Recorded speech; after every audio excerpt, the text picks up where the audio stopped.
Everyone's always talking about how we need to work together to make things better, but it hardly ever seems to work out that way, right? I want to tell you a story about a time when it really did happen, 50 years ago, when the world looked a lot different than it does today. It started right here, in a real supermarket in the real world. The stakes may not have seemed very high, but everybody agreed that this little price sticker wasn't going to cut it anymore. So they imagined something better. Something that would save people time and money by helping to identify all the stuff we buy and how much it costs. Believe it or not, it took a lot of really smart people to make this happen, and even then, success was uncertain. But big problems call for big solutions, and a few bold business leaders stepped forward to do something nobody thought was possible.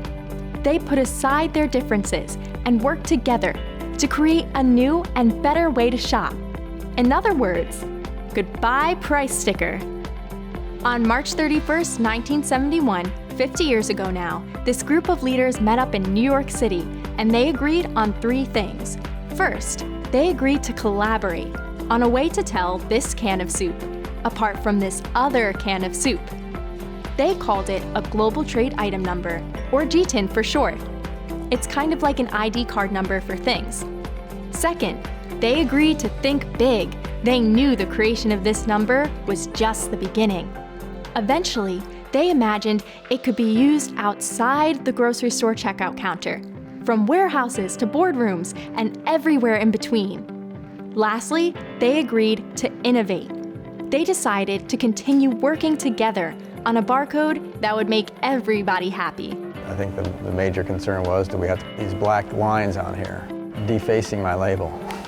My committee took 2 years to be sure that there was equipment out there that could read it and that we could tie it into cash registers and that it would work. Just imagine if 2 barcodes couldn't be read by the same scanner. It would be chaos. And so for this to take off, everyone had to speak the same language.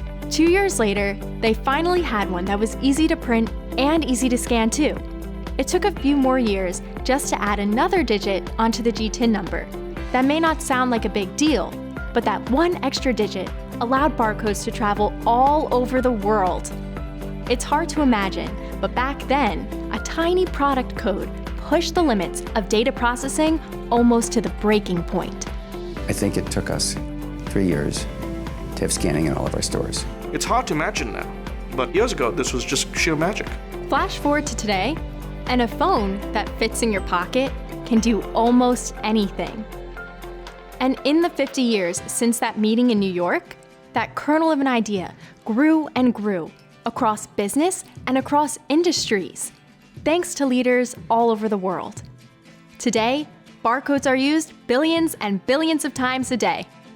It isn't an engineering task, it isn't a business task, it's a leadership task. And the fact that they pulled it off is one of the great achievements in standards in history. Those scans and little beeps are what we see and hear every time we go to the grocery store. But it's the data behind those scans and beeps that has completely transformed our lives and the way we interact with the world around us. Today, we expect so much more information about the things we buy. We need to be able to identify a product not just among other options on the shelf, but among every other product in the world, from a store you can carry in the palm of your hand. We need to know if a product, like this can of soup, is authentic, whether it's been recalled or expired, and where the ingredients came from. Can I order it with voice command? Can you deliver it to me in 2 hours? That would be nice too. But this isn't just about grocery shopping. Today, information about a product can literally mean the difference between life and death. Healthcare professionals are facing a constant challenge to deliver the highest level of care possible to as many patients as possible by getting them the right medicines, medical devices, and of course, vaccines safely. Meeting those challenges has required the healthcare industry to make big changes, often driven by regulation, while addressing the need for global interoperability. So, they embraced an advanced barcode called the GS1 Data Matrix for medicinal products. This new barcode contains more than just the GTIN number. It helps ensure patients are getting a safe, unexpired product and links that information to patient records automatically. The good news is, those innovations can now be applied to retail and other industries as well. And that brings the story full circle. 3 things got us to where we are: leadership, community, and standards. The time has come to once again collaborate, think big, and innovate.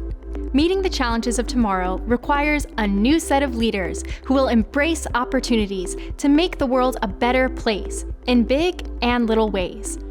The truth is that consumers like me have more control today than ever before, and big companies have a choice to make.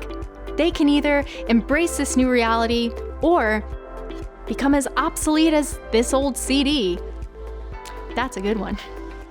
The companies that understand how important it is to meet and exceed people's expectations are the ones most likely to stand the test of time.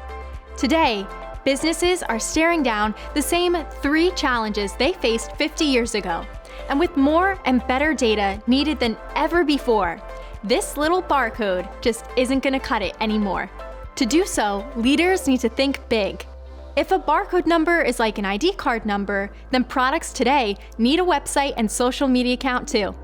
The GTIN will last another 50 years, but leaders have a chance to innovate and improve on it by embracing a more powerful version of the humble little barcode. One that will help a stressed out dad confirm that a candy bar doesn't contain peanuts. One that will help a customs officer working the night shift confirm that your product isn't counterfeit. One that will help people like me connect to your product in more meaningful ways than ever before. And yes, one that will still go beep at the checkout counter. I'm proud to have been a part of this group. We pass the baton to you. And that is so exciting. I wish I had another 30 years to put to this. Getting this right is the challenge of a generation. The next 50 years begins today.